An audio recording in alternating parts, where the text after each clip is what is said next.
सुनिए, मेरा नाम रोहन है। क्या आप मुझे बता सकती हैं कि आप कंप्यूटर से कौन कौन सी सेवाएं प्रदान करती हैं?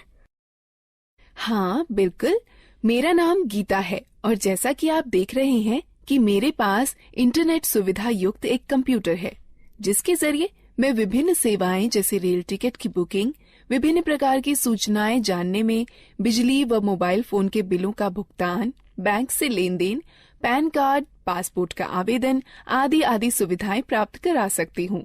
अच्छा, इसका मतलब मेरे गाँव वालों को इन कामों के लिए शहर जाने की जरूरत नहीं है? नहीं, बिल्कुल नहीं।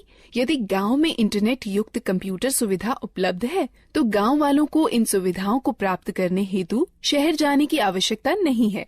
अरे, ये तो बहुत ही अच्छा है। मुझे पूरा विश्वास है कि यह सब जानकर गांव वाले भी मेरी तरह बहुत प्रसन्न होंगे। हाँ बिल्कुल, आप इन्हें गांव वालों को अवश्य बताइए। सुनिए, मेरा नाम राम प्रसाद है। आप कौन कौन सी ऑनलाइन सेवाएं प्रदान कर सकती हैं? क्या मेरे शहर गए बगैर आप मेरी बिजली बिल का भुगतान यहीं से करवा सकती हैं? मुझे यात्रा करने में बड़ी तकलीफ होती है। हाँ बिल्कुल, आप इतनी दूर गए बगैर अपना बिजली का बिल भुगतान यहीं से कर सकते हैं। ऐसा है तो ये मेरे लिए बहुत ही सुविधाजनक होगा। क्या आप कंप्यूटर के जरिए फसल के बाजारू भाव भी बता सकती हैं? हाँ बिल्कुल, मैं कंप्यूटर पर इंटरनेट के जरिए वर्तमान में फसल के भाव भी बता सकती हूँ। यह तो आश्चर्यजनक है कि हम ये सारी सुविधाएं गांव में भी प्राप्त कर सकते हैं। हाँ, इंटरनेट के जरिए ये सभी सुविधाएं आप अपने गांव में ही प्राप्त कर सकते हैं। मैंने सुना है कि आजकल इंटरनेट की सुविधा मोबाइल फोन पर भी उपलब्ध है। क्या ये सत्य है? हाँ रोहन, न केवल मोबाइल फोन बल्कि आजकल लोग स्मार्टफोन अथवा टैबलेट पर भी इंटरनेट कनेक्शन का उपयोग बहुत सारे कामों के लिए करते हैं। यह सब सुनने में बहुत रुचिकर लगता है। क्या आप मुझे कंप्यूटर, स्मार्टफोन और टैबलेट के बारे में सिखा सकती हैं? बिल्कुल रोहन, कृपया बैठ जाइए। मैं आपको कंप्यूटर, स्मार्टफोन और टैबलेट के बारे में और अधिक बताती हूँ। बाकी आप लोग भी बैठ जाइए, जिससे मैं आप सभी को डिजिटल यंत्रों के बारे में और अधिक बता सकूं। सबसे पहले हम यह सीखते हैं कि कंप्यूटर क्या है। कंप्यूटर एक इलेक्ट्रॉनिक यंत्र है जिसका उपयोग आंकड़ों व सूचनाओं के संकलन व प्रसंस्करण के लिए किया जाता है। हम कंप्यूटर से क्या क्या कर सकते हैं? कंप्यूटर के जरिए मीलों दूर रहने वाले परिवार के सदस्यों व मित्रों से जुड़ा जा सकता है। रेल टिकट बुक कराए जा सकते हैं, बैंक खाते में लेन देन किया जा सकता है, सूचनाएं एकत्रित की जा सकती हैं, खेल खेले जा सकते हैं, गाने सुने जा सकते हैं और सिनेमा पिक्चर देखी जा सकती है। अब हम कंप्यूटर व उसके विभिन्न हिस्सों के बारे में सीखते हैं। A computer is divided into two parts, hardware and software. The computer and all the equipment connected to it are called hardware. Software is the set of instructions that the computer follows in performing a task. आपका मतलब है कि screen पर दिखने वाले सभी icons software होते हैं? हाँ रोहन, सॉफ्टवेयर कंप्यूटर में प्रोग्राम होते हैं जिनसे हम भांति भांति के काम करते हैं। अब हमें विभिन्न उपकरणों के विषय में जानना चाहिए जिनसे कंप्यूटर बनता है। कंप्यूटर के 3 अंग होते हैं। पहला इनपुट डिवाइस, दूसरा प्रोसेसिंग डिवाइस, तीसरा आउटपुट डिवाइस। जैसे एक ट्रैक्टर को चलने के लिए डीजल अथवा पेट्रोल की आवश्यकता होती है, ठीक उसी तरह कंप्यूटर में डाटा भरने, निर्देश अथवा सूचनाएं संकलित कर विभिन्न कार्य करने के लिए उपकरणों की आवश्यकता होती है। Devices which are used to insert data, instructions or information into a computer are called input devices. इन चित्रों को देखो, ये कुछ इनपुट डिवाइसें हैं जिनका प्रयोग कंप्यूटर में होता है। ये इनपुट डिवाइस निम्न हैं: pen drive, mouse, keyboard, CD, microphone. Keyboard और माउस प्राथमिक इनपुट डिवाइसें हैं। यह बिल्कुल टाइपराइटर के कीबोर्ड की तरह दिखता है। हाँ, इसमें कुछ अतिरिक्त बटन अवश्य है। सामान्य कीबोर्ड के बटनों के साथ इसमें कुछ अंक एवं विशेष बटन अवश्य होते हैं। क्या आप मुझे बताएंगी कि इन विशेष बटनों का प्रयोग किस लिए किया जाता है? अंक बटनों की सहायता से कैलकुलेटर की भांति कंप्यूटर में अंक भरे जाते हैं। नेविगेशनल बटन मार्गदर्शक बटन होते हैं जो मॉनिटर पर पेज देखने में सहायक होते हैं। प्रोग्राम में पेज अप बटन विषय के दिखने वाले भाग और कर्सर को स्क्रीन पर आगे बढ़ाता है। प्रोग्राम में पेज डाउन बटन विषय के दिखने वाले भाग और कर्सर को स्क्रीन पर पीछे करता है। प्रोग्राम में होम बटन कर्सर को विषय के आरंभ में ले जाता है। प्रोग्राम में एंड बटन कर्सर को विषय के अंतिम लाइन में ले जाता है। प्रोग्राम में ये तीनों बटन संपादन बटन कहे जाते हैं जो कंप्यूटर में पठनीय विषय में संशोधन करने में सहायक होते हैं। ज्यादातर लेख संपादन प्रोग्रामों इंसर्ट बटन का प्रयोग किसी लेख में शब्दों को भरने और लिखावट पर शब्दों के पुनर्लेखन में होता है। डिलीट बटन लेख संपादन प्रोग्रामों में एक एक कर अक्षर दाईं ओर मिटाता है। बैकस्पेस बटन लेख संपादन प्रोग्रामों में एक एक कर अक्षर बाईं ओर मिटाता है। ये 4 बटन किस काम के लिए प्रयोग किए जाते हैं? ये चारों बटन दिशा निर्देशक बटन कहलाते हैं। ज्यादातर लेख संपादन प्रोग्रामों में ऊपर की तरफ तीर के निशान वाला बटन कर्सर को स्क्रीन पर ऊपर की ओर ले जाता है। ज्यादातर लेख संपादन प्रोग्रामों में नीचे की तरफ तीर के निशान वाला बटन कर्सर को स्क्रीन पर नीचे की ओर ले जाता है। ज्यादातर लेख संपादन प्रोग्रामों में बाईं की तरफ तीर के निशान वाला बटन कर्सर को स्क्रीन पर बाईं की ओर ले जाता है। ज्यादातर लेख संपादन प्रोग्रामों में दाईं की तरफ तीर के निशान वाला बटन कर्सर को स्क्रीन पर दाईं की ओर ले जाता है। क्या तुम F1 से F12 तक के बटनों को देख रहे हो? यह बटन फंक्शन बटन कहलाते हैं। यह बटन कंप्यूटर पर सक्रिय प्रोग्राम के अनुसार निर्दिष्ट किए गए विशेष कार्य को निष्पादित करते हैं। ज्यादातर प्रोग्रामों में एस्केप बटन चल रही प्रक्रिया समाप्त कर देता है। कंट्रोल और अल्टरनेट बटन क्रिया परिवर्तन बटन है जो ज्यादातर प्रोग्रामों में विशिष्ट कार्य और माउस की क्रिया को या तो परिवर्तित कर देते हैं या तो बढ़ा देते हैं। विंडो बटन विंडोज के स्टार्ट मेनू को सक्रिय कर देता है। यह बिल्कुल वैसे ही होता है जैसे कि टास्क बार के स्टार्ट बटन पर क्लिक करने से होता है। अब तक हमने कीबोर्ड के विभिन्न बटनों के बारे में सीखा। अब हम माउस के बारे में सीखते हैं। माउस एक दिखाने, निर्देशन करने वाला यंत्र है जिसका प्रयोग कंप्यूटर स्क्रीन पर दिखने वाले विषय आइकन्स को इंगित कर उनसे परस्पर संबंध बनाने में होता है। आप देखेंगे कि जैसे ही माउस चलाया जाता है वैसे ही माउस चलाए जाने की दिशा में एक छोटा तीर स्क्रीन पर चलता है। इस तीर को पॉइंटर कहते हैं। पॉइंटर की सहायता से कंप्यूटर को प्रक्रिया के लिए डाटा व निर्देश उपलब्ध कराए जा सकते हैं। माउस पर 2 बटन भी होते हैं, बायां बटन और दायां बटन। माउस के दोनों बटनों के बीच में एक घूमने वाला चक्का भी होता है जिसकी मदद से प्रलेख या डॉक्यूमेंट और वेब पेज पर आसानी से चला जा सकता है। ये माउस द्वारा किए जा सकने वाले कुछ कार्य हैं। माउस के बाएं बटन को एक बार दबाकर स्क्रीन पर किसी प्रोग्राम को चुना जा सकता है। माउस के बाएं बटन को लगातार 2 बार बिना किसी अंतराल के दबाकर क्लिक कर किसी प्रोग्राम के अंदर प्रवेश किया जा सकता है। माउस के दाएं बटन को दबाए जाने पर इंडेक्स मेनू खुलेगा।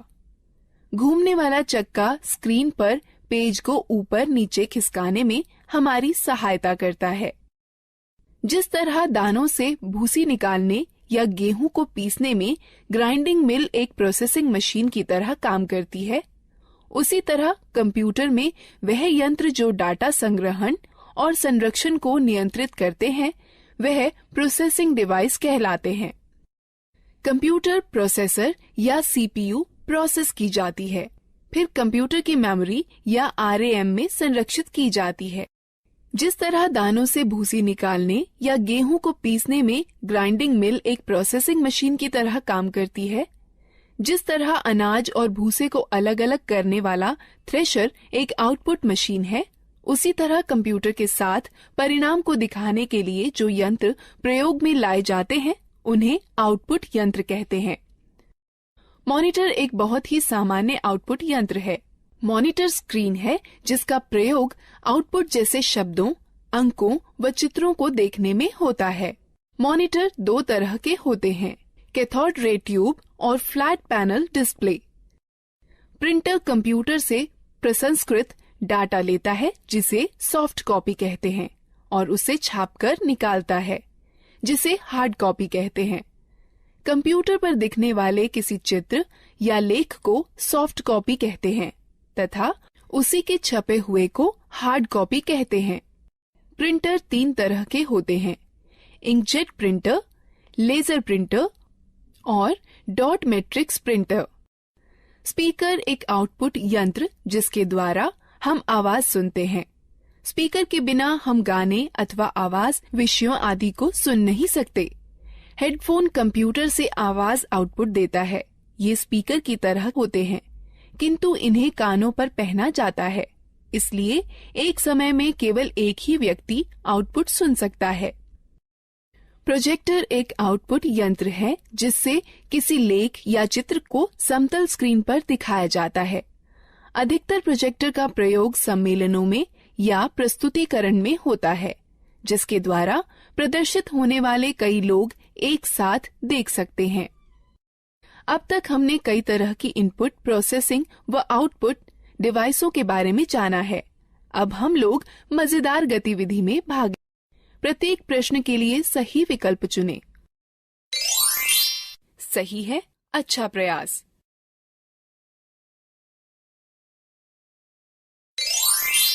सही है, अच्छा प्रयास।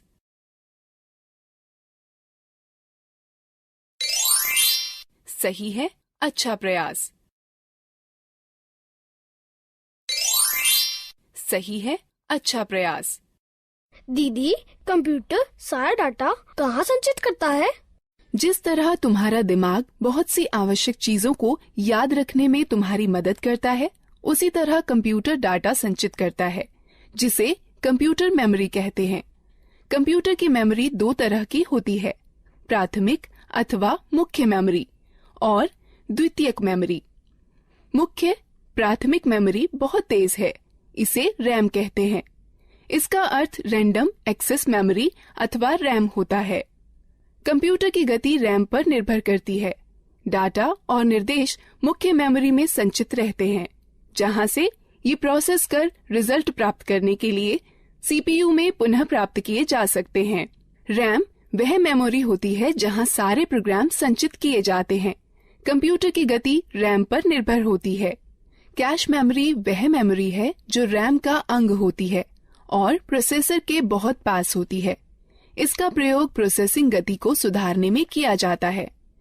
प्राथमिक मेमोरी सीमित होती है, इसलिए असीमित डाटा को सुरक्षित करने के लिए द्वितीयक मेमोरी का प्रयोग करते हैं।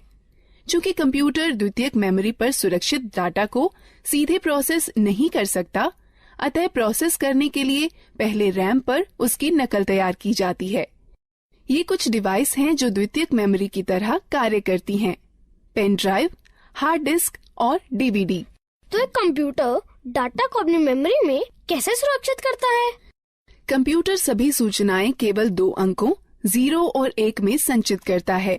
एक अकेली बाइनरी डिजिट अर्थात 1 अथवा 1 0 को बिट कहते हैं। 8 बिट्स के ग्रुप को एक बाइट कहते हैं। इस सारणी को देखो, इसमें बिट्स और बाइट्स के बीच के संबंध को दिखाता है। निर्देश जो कार्य पूरा करने और हार्डवेयर को नियंत्रित करने के लिए प्रयोग किए जाते हैं, सॉफ्टवेयर कहलाते हैं। सॉफ्टवेयर प्रोग्राम्स निर्देशों का योजनाबद्ध क्रमवार समूह है जो कंप्यूटर को निर्देशित करते हैं कि क्या करना है और कैसे करना है। सॉफ्टवेयर दो प्रकार के होते हैं, एप्लीकेशन सॉफ्टवेयर और सिस्टम सॉफ्टवेयर। एप्लीकेशन सॉफ्टवेयर वो प्रोग्राम होते हैं जो उपयोगकर्ता को कंप्यूटर में विशिष्ट कार्य को पूरा करने में मदद करते हैं। माइक्रोसॉफ्ट वर्ड और open office draw application software के उदाहरण हैं, जो प्रोग्राम कंप्यूटर हार्डवेयर से सीधे जुड़े होते हैं। सिस्टम सॉफ्टवेयर कहलाते हैं। कंप्यूटर चलाने के लिए आपको एक ऑपरेटिंग सिस्टम की आवश्यकता होती है, जो एक सिस्टम सॉफ्टवेयर है। हमारे आगे बढ़ने से पहले इस एक्टिविटी में भाग लेते हैं। प्रत्येक प्रश्न के लिए सही विकल्प चुनें। सही है, अच्छा प्रयास।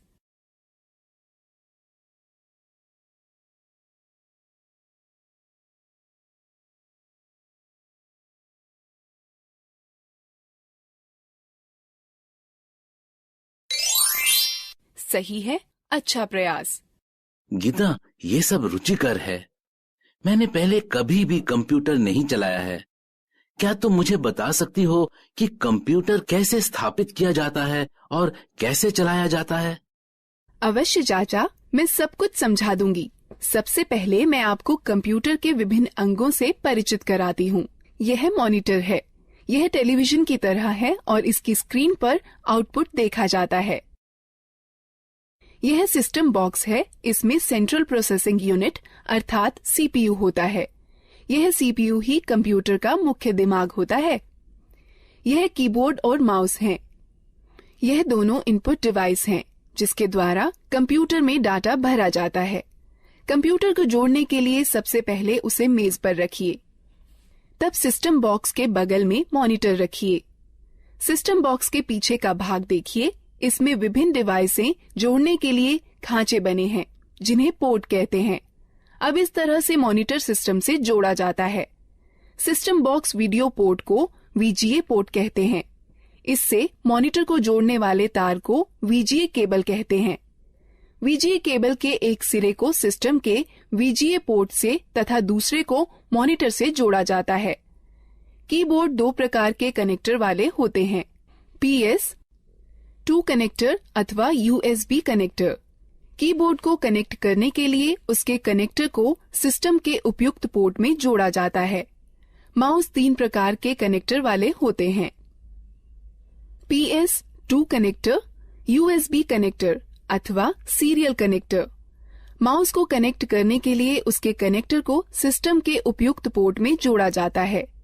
उसी तरह यदि आप प्रिंटर को जोड़ना चाहते हैं तो उसके कनेक्टर, जो इन दो में से किसी एक प्रकार का हो सकता है, समानांतर पोर्ट अथवा USB पोर्ट को सिस्टम के उपयुक्त पोर्ट में जोड़ दें। अब हम कंप्यूटर को बिजली के मेन बोर्ड से कैसे जोड़ सकते हैं? कंप्यूटर 2 बिजली सप्लाई के तारों के साथ आता है। एक बिजली सप्लाई तार को सिस्टम यूनिट के बिजली सप्लाई प्लग में तथा दूसरे तार को मॉनिटर के पोर्ट से प्लग करें। उसके बाद दोनों तारों को बिजली के पोर्ट से या UPS से जोड़ें। क्या आप हमें दिखा सकती हैं कि कंप्यूटर को कैसे जोड़ते हैं? बिल्कुल। कंप्यूटर चालू करने के लिए निम्न कार्यवाहियों का अनुसरण करें। पहले सिस्टम यूनिट व मॉनिटर दोनों की बिजली सप्लाई चालू करें। तब सिस्टम यूनिट का पावर बटन दबाकर उसे चालू करें व मॉनिटर का पावर बटन दबाकर उसे चालू करें। अब कुछ क्षण इंतजार करें और देखें कि मॉनिटर पर डिस्प्ले आने लगा है। इसे बूट स्क्रीन कहते हैं। धीरे धीरे सभी सॉफ्टवेयर लोड हो जाएं तो कंप्यूटर प्रयोग के लिए तैयार है। धन्यवाद गीता। पहली बार न केवल कंप्यूटर को देखा है बल्कि उसे चालू करना भी सीखा है। हाँ, कंप्यूटर के विषय में यह सब बताने के लिए धन्यवाद दीदी। अब क्या आप हमें मोबाइल फोन व टैबलेट के बारे में भी बता देंगी? बिल्कुल रोहन, मैं तुम्हें सिखाऊंगी कि मोबाइल फोन व टैबलेट कैसे चलाते हैं। हाँ, मैं भी इन चीजों के बारे में सीखना चाहता हूँ। पहले हम मोबाइल फोन व टैबलेट के विभिन्न अंगों, कार्यों व उपयोगों के बारे में जानते हैं। जैसे आप जानते हैं कि बेसिक मोबाइल फोन एक ऐसा यंत्र है जिससे आप कॉल कर सकते हैं, कॉल प्राप्त कर सकते हैं व मैसेज लिखकर भेज सकते हैं व प्राप्त कर सकते हैं। आधुनिक मोबाइल फोनों में कई तरह की विशेषताएं होती हैं, जैसा कि इंटरनेट, खेल, कैमरा, वीडियो गेम और मार्ग निर्देशन प्रणाली। यह फोन स्मार्टफोन कहलाते हैं। कुछ मोबाइल फोनों में 2-2 सिम कार्ड एक साथ ही फिट हो जाते हैं। इन्हें डुअल सिम फोन कहते हैं। फोन के विभिन्न अंगों को देखें।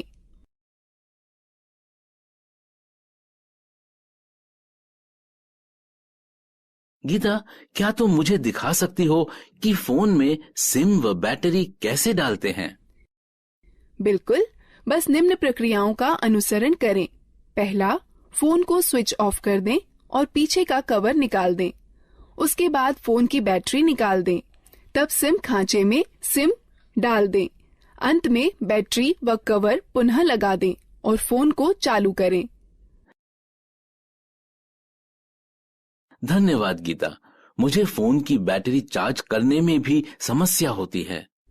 चिंता न करें, बस निम्न प्रक्रियाओं का अनुसरण करें। पहला, चार्जर को दीवार पर बिजली के बोर्ड में लगाएं। तब चार्जर को फोन में लगाएं। कुछ समय बाद जब मोबाइल बैटरी फुल दिखाए तो पहले चार्जर को फोन से निकालें, फिर दीवार से निकालें। मैं आपको सिखाती हूँ कि फोन के बटनों को लॉक व अनलॉक कैसे किया जाता है। हमें बटनों को लॉक क्यों करना चाहिए? चाचा, जब आप लंबे समय तक फोन का प्रयोग न कर रही हो तो उसे लॉक करके रखना अच्छा होता है। इसकी यह प्रक्रिया है। फोन लॉक करने के सिलेक्ट मेन्यू पर जाइए और स्टार बटन दबाइए। अब ये लॉक कैसे खुलेगा?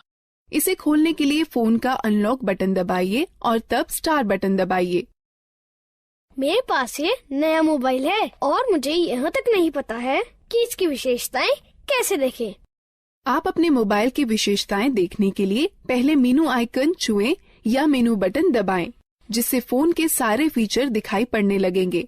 और पीछे जाने के लिए पीछे आइकॉन को छुएं या बटन को दबाएं। पुनः आरंभ में जाने के लिए होम आइकन को छुएं या बटन को दबाएं। बेसिक फोन अथवा टच स्क्रीन फोन रिंगटोन घंटी बदलने के लिए निम्न प्रक्रिया अपनाएं।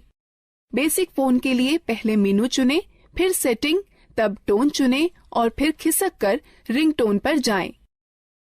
तब गैलरी खोलने के लिए खिसक कर गैलरी पर जाएं, जहां पर कई रिंगटोनों की सूची दिखाई देगी। अब आप अपनी इच्छा अनुसार टोन का चयन कर सकते हैं।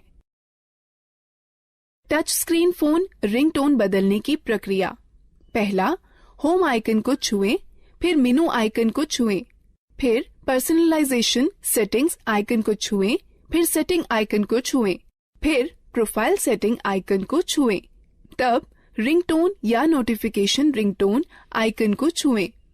तब रिंगटोन की सूची में खिसक कर अपनी इच्छानुसार रिंगटोन चुनें। तब ठीक ओके आइकन को छुएं। मैं अपने फोन में अलार्म सेट करना चाहता हूँ। क्या सुबह जल्दी अलार्म सेट करने में आप मेरी मदद कर सकती हैं? निम्न प्रक्रिया से आप स्वयं कर सकते हैं। बेसिक फोन के लिए पहले मेनू में अनुपयोग चुनें, फिर अलार्म घड़ी, उसके पश्चात अलार्म का समय सेट करके सेव चुनें, फिर खिसक कर रिंगटोन पर जाएं। यदि आप अलार्म को दोहराना चाहते हैं तो चयन के विकल्प में जा दोहराना, फिर दिनों का चयन कर संपन्न चुनें। टच स्क्रीन फोन में निम्न प्रक्रिया अपनाएं। पहले मेनू को छुएं, तब घड़ी को छुएं, तब अलार्म को छुएं, अलार्म का समय सेट करके सेव चुनें। दीदी, क्या आप हमें टैबलेट के बारे में बता सकती हैं? हाँ जरूर, मैं अभी बताने ही वाली थी। टैबलेट एक कॉम्पैक्ट डिवाइस है जो एक स्मार्टफोन अथवा एक लैपटॉप अथवा कंप्यूटर की तरह है। आजकल टैबलेट अपने सुविधाजनक आकार और फीचर के सरल उपयोग के कारण बहुत लोकप्रिय हो गए हैं। इनका उपयोग हम इंटरनेट पर ब्राउजर, मेल चेक करना, डाउनलोड और किताबें पढ़ने, गेम खेलने, वीडियो देखने के अलावा संगठक के रूप में किया जा सकता है। टैबलेट विभिन्न प्रकार के होते हैं। यहाँ पर कुछ हैं। बुकलेट टैबलेट पीसी का सबसे सरलतम रूप है, जो किताब की तरह दिखता है। इस डिवाइस के दोनों तरफ डिस्प्ले होता है और इसकी कार्यप्रणाली दोनों तरफ छूने से कार्य करती है। यह हस्तलेख को पहचानने वाला सॉफ्टवेयर होता है, जो तुम्हें स्क्रीन पर वैसे ही लिखने की अनुमति देता है जैसे कि आप पेपर पर लिख सकते हैं। स्लेट सबसे साधारण और सबसे ज्यादा पाया जाने वाला टैबलेट पीसी है, जो अधिकतर मनोरंजन के लिए, फिल्म देखने के लिए, इंटरनेट चलाने के लिए, वीडियो देखने, वीडियो कॉल करने और दोस्तों के साथ चैट करने के लिए प्रयोग किया जाता है। कन्वर्टेबल टैबलेट लगभग पारंपरिक लैपटॉपों की तरह के ही होते हैं। इसमें बस एक बड़ा फर्क यह होता है कि इनसे टच स्क्रीन डिस्प्ले होता है, जिसे 180 डिग्री तक घुमाया भी जा सकता है। हाइब्रिड टैबलेट में स्लेट और कन्वर्टेबल टैबलेट दोनों की सबसे अच्छी विशेषताएं सम्मिलित होती हैं। हाइब्रिड टैबलेट अलग हो सकने वाले कीबोर्ड के साथ आते हैं, जो कि दिए गए स्लॉट के जरिए स्लेट पीसी में जोड़कर टैबलेट पीसी में बदले जा सकते हैं।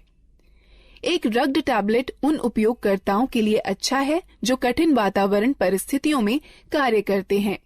इनके अंदर की हार्ड ड्राइव झटकों को सहन करने वाली और इनका सुरक्षात्मक कवच इन्हें काफी टिकाऊ बनाता है। यह एक बात आपके लिए ध्यान में रखना अति आवश्यक है कि प्रथम बार इनका उपयोग करने से पूर्व इनकी बैटरी को कम से कम 6 से 7 घंटे चार्ज करना चाहिए, जब तक कि बैटरी पूर्ण रूप से चार्ज न हो जाए। हम बैटरी कैसे चार्ज करते हैं? इन चरणों का अनुसरण करो। पहला, केबल को चार्जिंग हेड में लगाएं और प्लग को स्टैंडर्ड एसी पावर में लगा दें। डिवाइस अपने आप चार्ज होने लगती है। डिवाइस के पूरा चार्ज होने के बाद चार्जर को प्लग से हटा देना चाहिए। डिवाइस में ऊर्जा संरक्षण हेतु पावर सेव बटन को दबाकर स्क्रीन को बंद किया जा सकता है। स्क्रीन को पुनः चालू करने के लिए यह प्रक्रिया दोबारा करें। डिवाइस को बंद करने का सही तरीका क्या है? जब आपको डिवाइस बंद करनी हो तो निम्न चरणों का अनुसरण करें। पहले, पावर बटन को कुछ क्षण के लिए दबा कर रखें। तब टैबलेट को बंद करने के लिए मेनू खुलने पर दिखाई देगा। तब पावर ऑफ पर टच कर डिवाइस को बंद करें। एक टैबलेट की होम स्क्रीन एप्लीकेशन फंक्शन मेनू के लिए स्टार्टिंग पॉइंट है। आप अपनी होम स्क्रीन को एप्लीकेशन आइकन्स शॉर्टकट फोल्डर को जोड़ करके कस्टमाइज कर सकते हैं।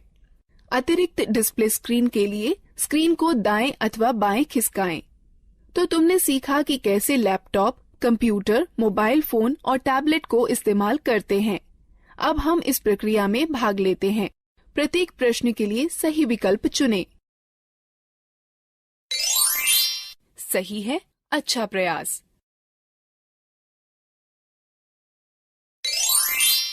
सही है, अच्छा प्रयास। सही है, अच्छा प्रयास। सही है, अच्छा प्रयास।